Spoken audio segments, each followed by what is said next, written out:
Halo pemirsa, saya Arif Widianto, founder bolasalju.com. Jumpa lagi di edukasi bola salju. Ya, sebelumnya di episode sebelumnya kita diskusi tentang prinsip ya, tentang bagaimana pola berpikir, cara mengelola investasi jangka panjang dan seperti itu. Nah, ibarat start dan akhir, prinsip itu mungkin di awal. Nah, kali ini kita ingin diskusi tentang bagaimana di akhir, atau ekspektasi. Nah, mungkin Anda bisa mendebat ini sebenarnya dibolak-balik sama aja Pak tujuan Anda. Ya, tetapi sebenarnya sama aja kita inti meletakkan prinsip dulu. Tetapi memang diskusi kali ini fokus tentang prinsip di akhir. Ekspektasi apa yang ingin kita capai dengan berinvestasi saham di jangka panjang. Nah, ada beberapa hal kalau kita bicara ekspektasi ini yang paling penting. Ada kira-kira 5 kalau nggak salah ya. Yang paling penting adalah ekspektasi return yang lebih tinggi dibanding instrumen yang lain. Mungkin Anda bisa mendebat, mungkin Anda bisa riset sendiri, mungkin Anda bisa menaruh quote unquote batasan tertentu di sini, misalnya compare emas, misalnya emas di luar negeri hanya 3%, emas di Indonesia bisa 13% year over year, seperti itu. Itu berbeda, itu diskusi yang lain. Nah, di kali ini saya ingin bagaimana kita, baik individu atau lembaga atau industri, ketika berinvestasi saham, itu menaruh ekspektasi. Dan bagaimana kenyataannya kita harus mengelola, memanage ekspektasi itu disertai bukti-bukti yang ada. Begini, ekspektasi pertama dulu adalah return. Return yang tinggi. Historically, dari sejarahnya IHSG sejak 1982 hingga sekarang, kira-kira 43 tahunan, IHSG memperoleh perolehan 10,3% year over year. Ini adalah rata-rata geometrik ya. Kalau total itu 6.732%. Kalau di rata-rata aritmatik kan sekitar 155% ya. Berbeda ya. Nah, itu tadi saya juga bicara misalnya emas 13, sekian persen, itu rata-rata geometrik. Nah, itu penting agar kita bisa membandingkan ekspektasi ketika individu atau lembaga mengelola aset-aset keuangan dalam porsi-porsi aset yang berbeda, dalam diversifikasi yang berbeda, sehingga mereka bisa berpikir bagaimana strateginya. Di tahun ini kita memperlebar porsi saham, mengurangi porsi saham. Seberapa lebar, seberapa berkurang.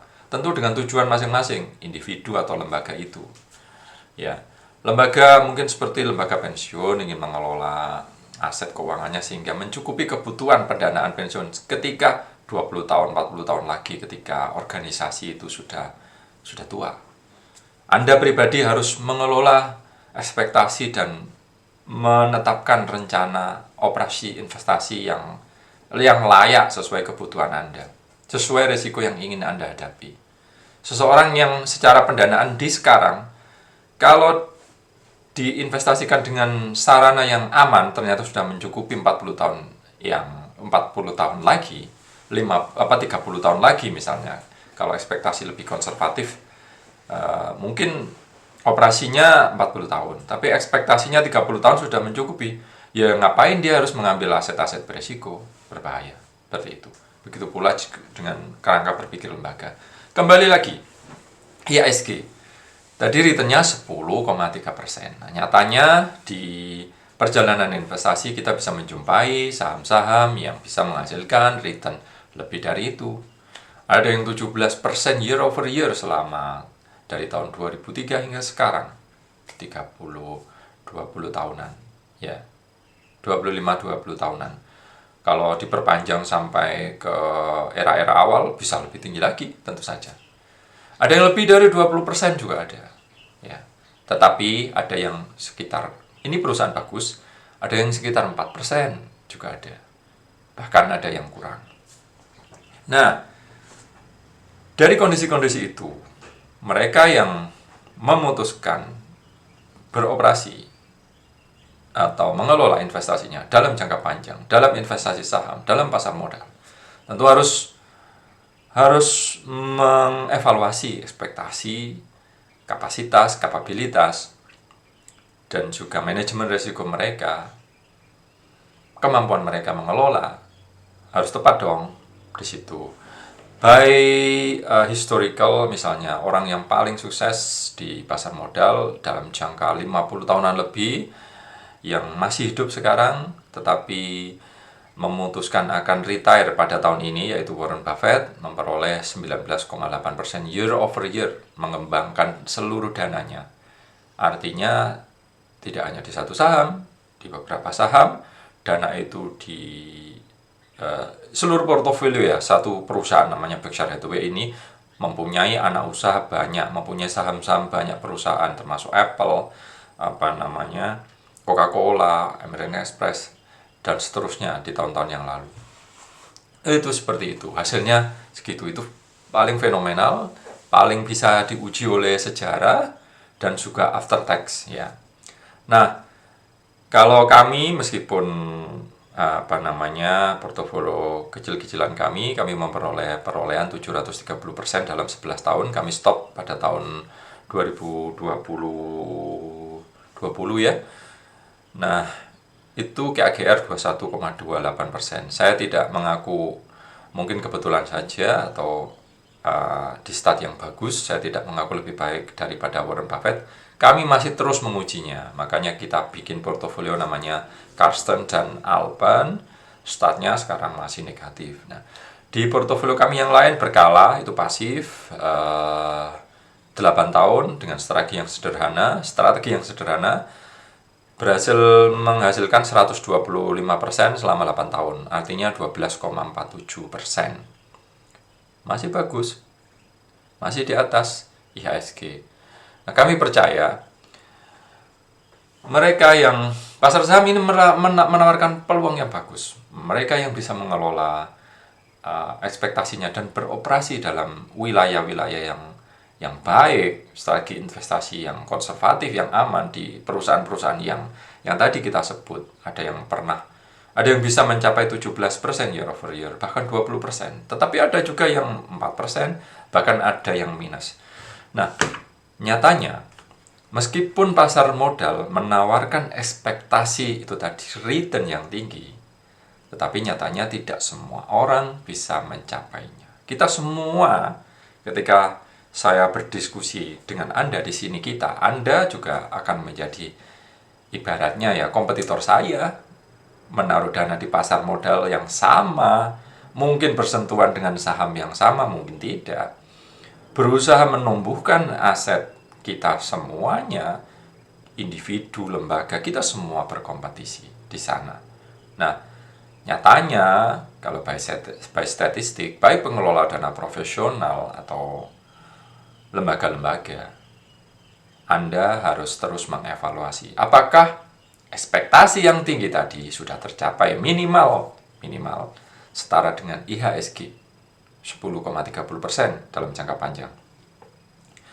Kalau tidak benar, kalau tidak tercapai ekspektasi itu, maka Anda harus mengadjust dong metode investasi Anda. Atau mengadjust operasional kebutuhan pribadi dan individu itu.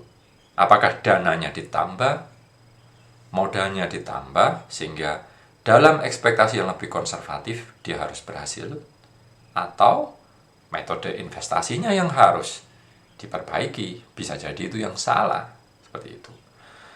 Nah, pasar modal selain return yang tinggi juga menawarkan return itu dicapai dari dua cara. Ini dua hal lagi, yaitu capital gain dan dividen. Dua cara ini menawarkan peluang lain karena ada cash flow tahunan dari dividen misalnya.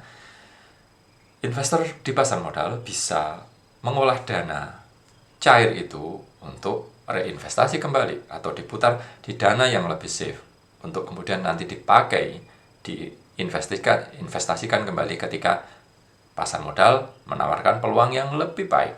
Seperti itu. Disitulah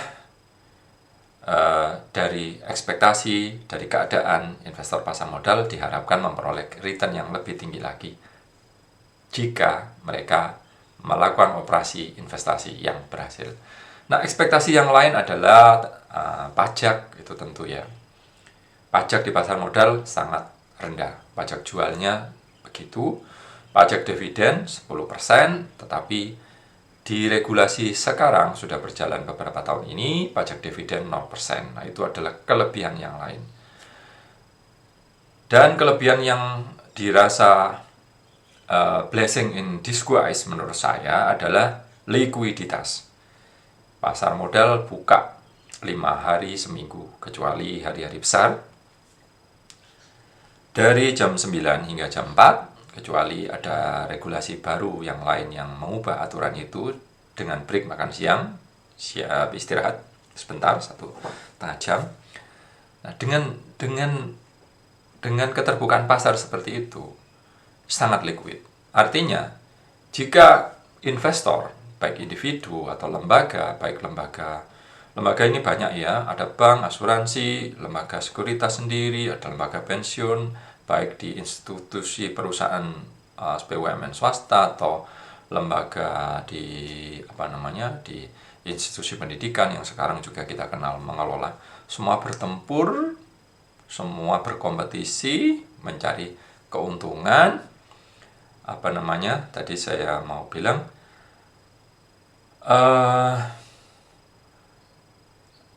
karena sifatnya yang liquid, blessing in disguise seringkali membawa operatornya atau manajernya ini ya, entah benar apa tidak, silakan dibuktikan, dievaluasi di diri masing-masing, di lembaga masing-masing, tergoda untuk spekulasi. Ya, harusnya kalau kita ekspektasinya return jangka panjang, kita harus pakai strategi yang memang cocok untuk jangka panjang. Tetapi teori seringkali tidak dijalankan seperti hal itu. Apalagi ada suara-suara, opini-opini yang bisa mengubah,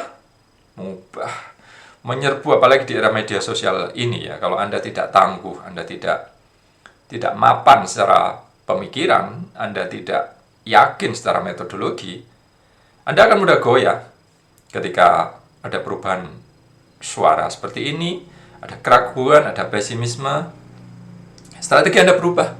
Sebenarnya yang Anda kejar itu apa? Di situ kesalahannya. Sebenarnya yang Anda kejar itu adalah popularitas, atau sebenarnya Anda ingin menumbuhkan dana Anda dalam jangka panjang. Dengan tidak fokusnya pengelola atau manajer investasi mengelola ekspektasi yang dicapai dan seringkali meleset, namanya juga manusia. Ya. Namanya juga manusia dengan sesama yang mungkin mudah tergoda, akhirnya melesetlah. Seperti itu. Nah, kenapa kita perlu bicara ekspektasi? Karena kita harus lihat realita. Ya, lihat realita. Lihatlah laporan keuangan lembaga Anda, lihatlah kinerja investasi Anda dalam jangka panjang. Berhasilkah? Tidak berhasilkah? Ekspektasi Anda tinggi, tetapi Anda rendah. Atau kalau saya, ekspektasi Anda, okelah, saya akan mengejar sekitar 12%, 15% ke atas. Kalau saya bisa mencapainya, lebih dari itu, syukur. Gitu. Ada orang yang terlalu tinggi mengeset ekspektasinya, tanpa strategi yang baik, tidak ada keyakinan, metodenya salah, sudah terlambat 10 tahun. Kan sia-sia, sayang sekali. Nah, ini juga penting karena saya sudah berjumpa ya dengan banyak orang yang mengalami problem yang sama. Setelah perjalanan, ya karena perjalanan kami juga baru ya, bola salju masih baru, sekitar jalan 5 tahunan lebih lah, dari 2018 secara kita menawarkan riset itu atau menawarkan membership dari 2018. Ya ada yang setelah 5 tahunan sudah kapok mencoba-coba karena ekspektasi dan realitanya berbeda. Itu yang perlu Anda pikirkan sekarang. Bagaimana ekspektasi Anda dan bagaimana Anda ingin mencapainya. Dan seberapa yakin, seberapa mampu Anda berada di koridor untuk mencapai ekspektasi itu. Itu penting. Demikian edukasi kali ini. Sampai ketemu edukasi kali ini. Terima kasih.